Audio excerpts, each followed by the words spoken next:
چند دن کی دنیا ہے، لڑائی جھگڑے کا موقع ہی کہاں ہے۔ ہم اپنے دلوں کو صاف کر کے لڑے ہوئوں سے صلح کر لیں، معاف کر لیں۔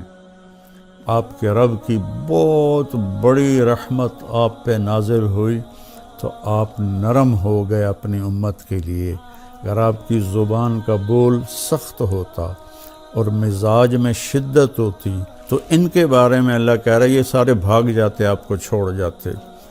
میرے اللہ نے فرعون کے پاس موسیٰ علیہ السلام کو بھیجا۔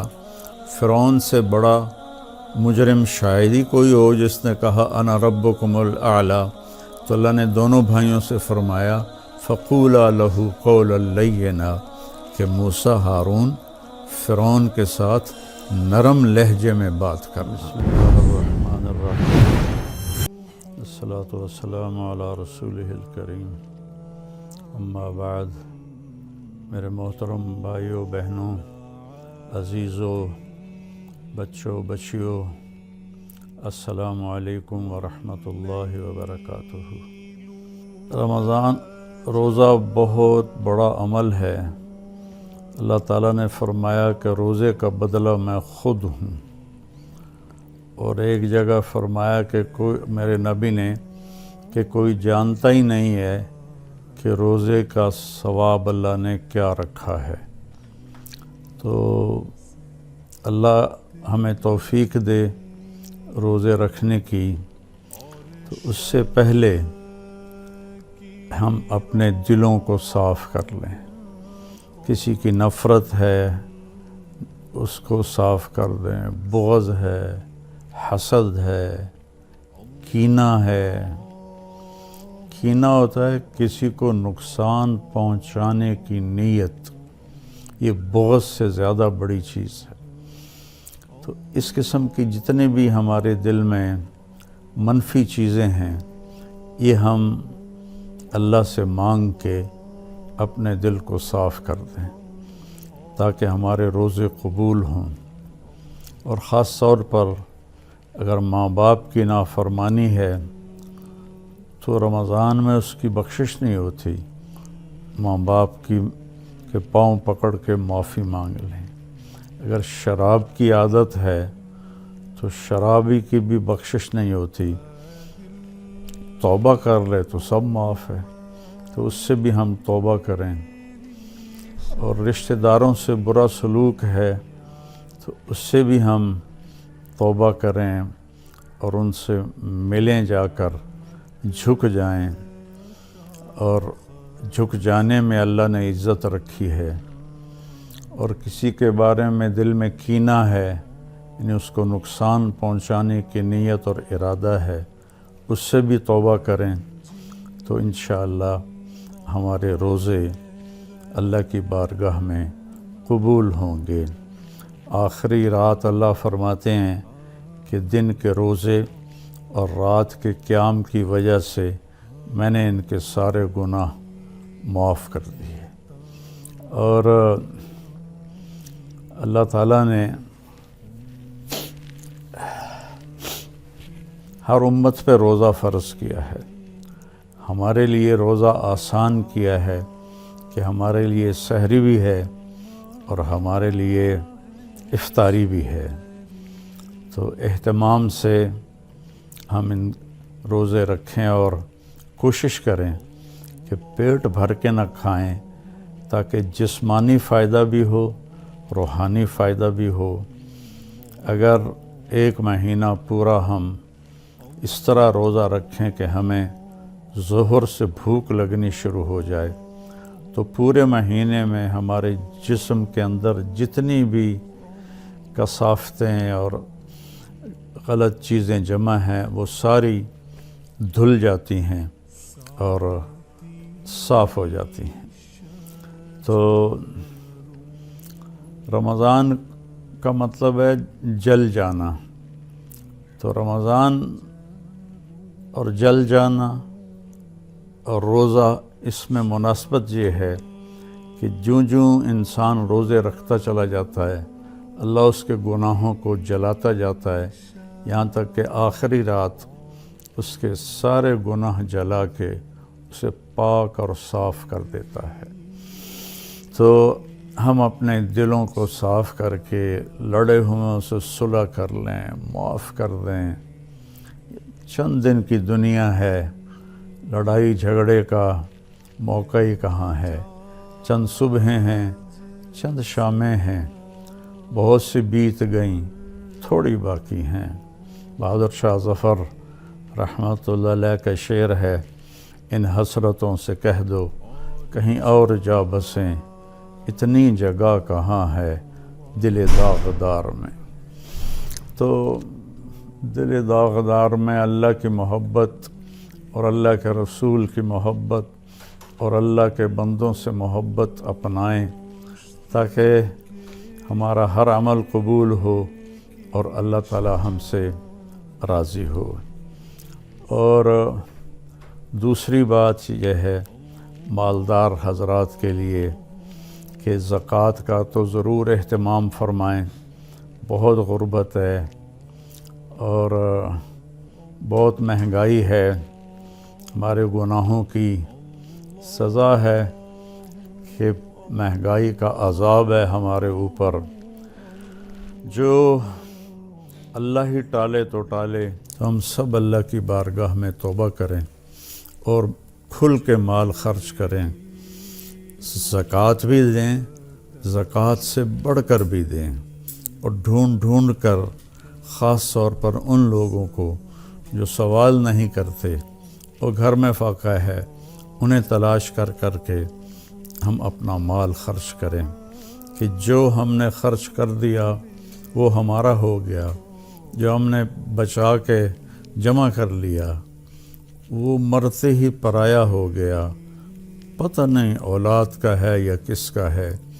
تو زیادہ سے زیادہ اللہ کے نام پر مال خرچ کریں، غریبوں کو ان کو ڈھونڈ کر، مریضوں کو، روزہ رکھنے والے روزہ رکھ نہیں سکتے ان کو ان کی امداد کریں۔ ہماری فاؤنڈیشن بھی اس میں بہت اللہ کے فضل سے کام کر رہی ہے، تو ہمارا بھی کچھ تعاون فرمائیں فاؤنڈیشن کا، تو اللہ تعالیٰ آپ کے اس مال کو جہنم سے بچاؤ کا ذریعہ بنائے گا۔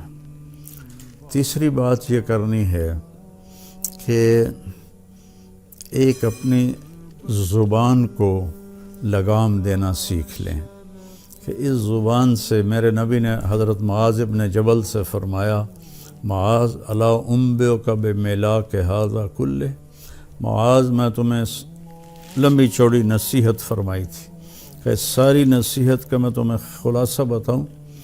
انہوں نے کہا اجل یا رسول اللہ، ضرور یا رسول اللہ۔ تو فأحوى بإصبعيه إلى لسانه، تو اپنی زبان کو باہر نکالا اور یوں کینچی بنائی اور اس کو یوں پکڑا، اور پھر فرمایا کف ھذا، اے معاذ اپنی زبان پہ قابو رکھنا۔ وہ کہنے لگے یا رسول اللہ انؤاخذ بما نقول، جو ہم بولتے ہیں اس کا بھی حساب ہے؟ تو آپ نے فرمایا سکلت کا امک یبن جبل، ارے جبل کے بیٹے تیری ماں تجھے روئے۔ وَهَلْ يَكُبُّ النَّاسَ فِي نَارِ جَهَنَّمَ إِلَّا حَصَائِدُ أَلْسِنَتِهِمْ، تمہیں پتہ ہے سب سے زیادہ جہنم میں دھکا دینے والی اس زبان ہوگی، اس کا گندا بول، گالی گلوچ، غیبت، جھوٹ، بہتان، نفرت کے انداز میں بولنا، حقارت کے انداز میں بولنا، ملازموں کے ساتھ گالی گلوچ کرنا، آپس میں گالی گلوچ کرنا۔ اور خاص طور پر میں جو حضرات یوٹیوب پر بیٹھ کے دین کے درس دے رہے ہیں ان کے آگے ہاتھ جوڑتا ہوں، اللہ کے واسطے اپنی زبان ٹھیک کرو، اپنی زبان ٹھیک کرو، اپنی زبان ٹھیک کرو۔ ایسے میرے نبی کے بارے میں آتا ہے ما کان فاحشا متفحشا، میرے نبی کبھی بھی بدخوئی اور بد کلامی کرنے والے نہیں تھے، اور میرے اللہ نے فرمایا فَبِمَا رَحْمَةٍ مِّنَ اللَّهِ لِنْتَ لَهُمْ وَلَوْ كُنْتَ فَظًّا غَلِيظَ الْقَلْبِ لَانفَضُّوا مِنْ حَوْلِكَ۔ میرے محبوب، آپ کے رب کی بہت بڑی رحمت آپ پہ نازل ہوئی تو آپ نرم ہو گئے اپنی امت کے لیے۔ اگر آپ کی زبان کا بول سخت ہوتا اور مزاج میں شدت ہوتی تو لنفضوا، افراتفری میں جب لوگ بھاگتے ہیں نا تو اس کو انفزاز کہتے ہیں۔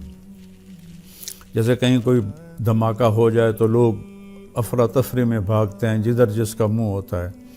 تو اللہ تعالیٰ فرما رہے ہیں یہ صحابہ جن کے بارے میں اللہ نے کہا کُلًّا وعد اللہ الحسنی، میرے محبوب تیرے صحابہ کے لیے تیرے رب کا جنت کا وعدہ ہے، اور جن کے لیے حسنہ کا وعدہ ہے ان کے لیے دوسری آیت کہتی ہے ان الذین سبقت لهم من الحسنی اولئک عنہا مبعدون، جن کے لیے ہم نے حسنہ کا وعدہ کر دیا وہ جہنم سے بہت دور ہیں۔ لا یسمعون حسیسہا، وہ اس کی آہٹ بھی نہیں سنیں گے۔ وہم فی ما اشتہت انفسہم خالدون، اور وہ جنت کی من چاہی نعمتوں میں ہمیشہ کی زندگی گزاریں گے۔ یہ ٹائٹل، یہ اعزاز، یہ خوشخبری صرف میرے نبی کے صحابہ کے لیے، چاہے وہ مہاجرین سابقین اولین ہوں، چاہے وہ درمیان والے ہوں، چاہے وہ طلقاء ہوں جو مکہ پہ ایمان لائے فتح مکہ پر، سب کے لیے میرے اللہ نے جنت کا وعدہ فرمایا۔ تو ان کے بارے میں اللہ کہہ رہا ہے یہ سارے بھاگ جاتے، آپ کو چھوڑ جاتے۔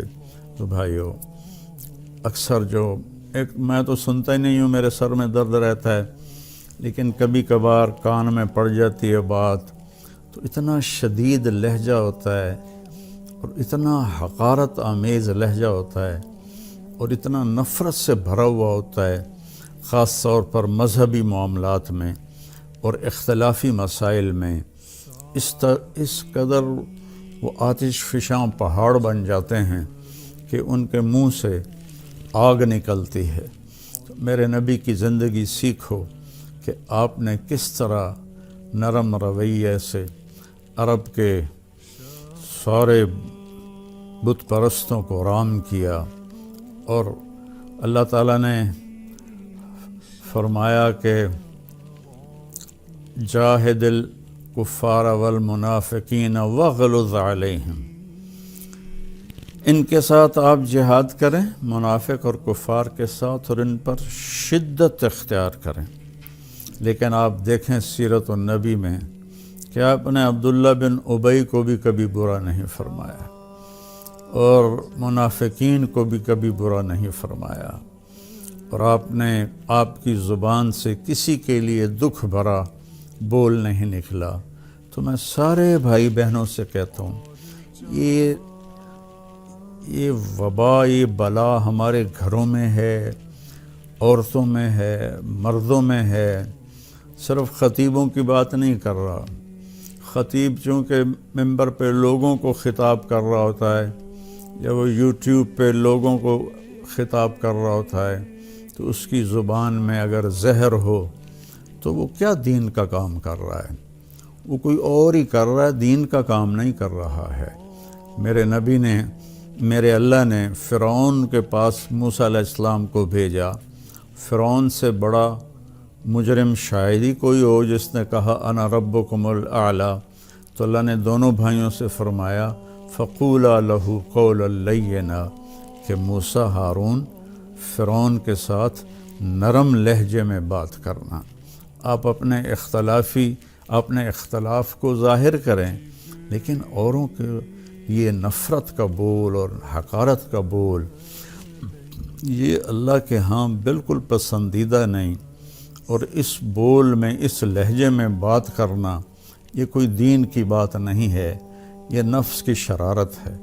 تو میری آپ سے گزارش ہے میٹھا بول بولیں، اگلے کو عزت دیتے ہوئے اختلاف رائے کریں، نہ کہ نفرت و حقارت کے شعلے برساتی ہوئی زبان ہو اور اگلوں کا دل چیر کے رکھ دے، اور سارے گھر میں مستورات اور مرد سب سے کہتا ہوں کہ اپنی زبان کے بول کو میٹھا کر لیں، اپنے نوکروں نوکرانیوں کے ساتھ خاص طور پر درگزر اور نرمی کا معاملہ کریں، سختی کا معاملہ نہ کریں۔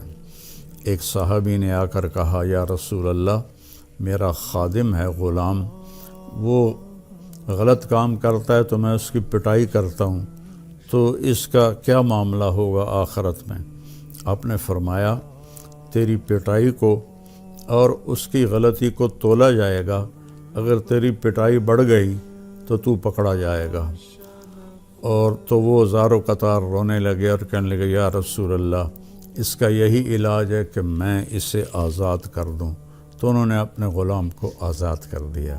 تو میری منت ہے، اپنے بچوں کے ساتھ کبھی طنز والا بول نہ بولیں، بیوی کے ساتھ کبھی طنزیہ بول نہ بولیں، طنز مار دیتا ہے، طعنہ مار دیتا ہے۔ اپنے خامند کے ساتھ کبھی طنزیہ بول نہ بولیں، ماں باپ کے ساتھ خاص طور پر کبھی ایسا بول نہ بولیں کہ ان کے آنسو نکل آئیں یا ان کا دل ٹوٹ جائے۔ ماں باپ کی فریاد سارا مقدر بگاڑ کے رکھ دیتی ہے، اور ماں باپ کی دعا بیڑے مقدر سنوار دیتی ہے، وہاں تک پہنچتی ہے جہاں کوئی شے بھی نہیں پہنچتی۔ اپنے بہن بھائی، اپنے دوست احباب سب کے ساتھ محبت بھری بات کریں۔ کبھی کوئی ہو جائے بول ایسا انسان ہے تو پھر فوراً معافی مانگ لیں، اس سے معافی مانگ لیں۔ میں قربان جاؤں، جنگ خندق میں جب شکست ہوئی پہلے تو صحابہ بھاگے، تو ایک صحابی کا پاؤں میرے نبی کے پاؤں پر آ گیا۔ تو وہ جوتا جنگ والا تھا، سخت، تاکہ تلوار اثر نہ کرے۔ تو آپ کے پاؤں پہ وہ اس کا پاؤں آیا تو آپ کو درد ہوا، تو آپ کے ہاتھ میں چھوٹی سی چھڑی تھی، آپ نے اس کو ایسے ماری اور کہا، اوجعتنی، تو نے مجھے تکلیف پہنچائی۔ چھوٹی سی چھڑی، انہوں نے زرہ پہنی ہوئی ہے، زرہ پر تو تلوار اثر نہیں کرتی، اس چھڑی نے کیا اثر کرنا تھا؟ تو اس صحابی نے وہ سن لیا کہ میرے نبی فرما رہے ہیں اوجعتنی، تو کہنے لگے، سارا دن ساری رات میں ڈرتا رہا کہ اب جبریل آئیں گے میری ہلاکت کا پیغام لے کر، اب جبریل آئیں گے میری سزا کا پیغام لے کر، تو ساری رات سوئے نہیں۔ فجر کے بعد اعلان ہوا، جس شخص کا پاؤں میرے نبی کے اس شخص کا پاؤں نبی کے پاؤں پر آیا تھا، وہ آ کے اللہ کے نبی سے ملاقات کر لے۔ تو وہ کہنے لگے، بس ہو گئی نا وہی بات جس کا مجھے ڈر تھا، اب دیکھو پتہ نہیں کیا عذاب کا فیصلہ ہوتا ہے۔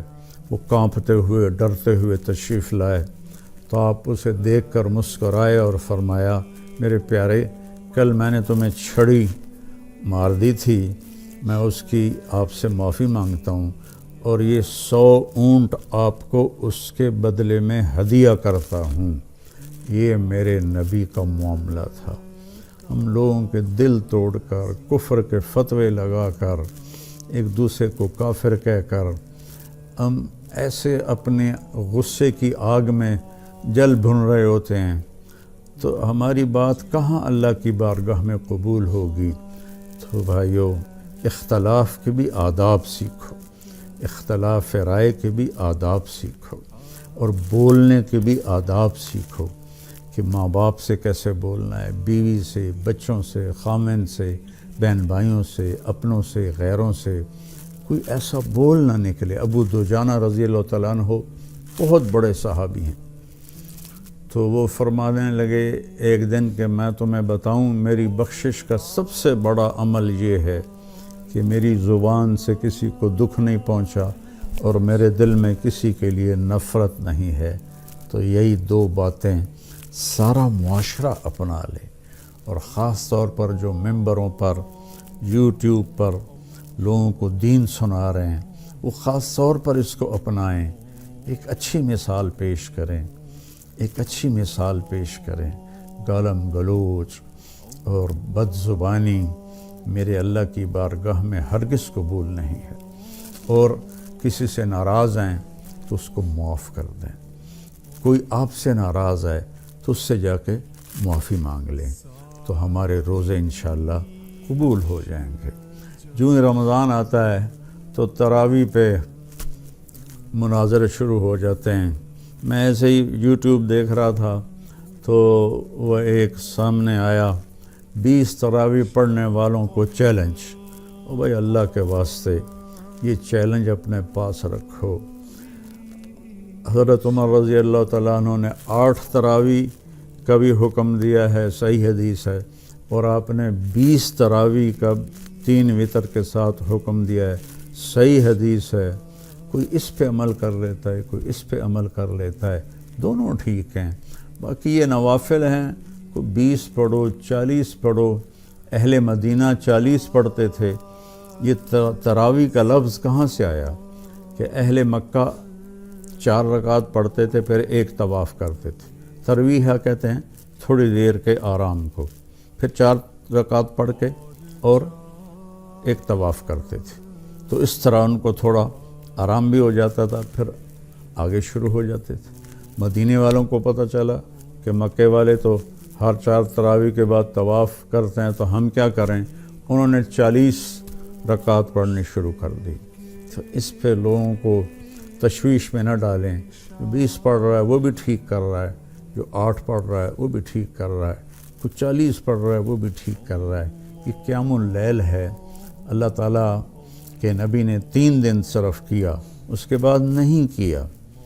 اور ہم تو سب پورا مہینہ کرتے ہیں، اس کو حضرت عمر رضی اللہ تعالیٰ عنہ نے جاری فرمایا، اور دونوں صحیح روایات ہیں، 8 کی بھی 3 رکعت 11، اور 20 کی بھی اور 3 رکعت وتر۔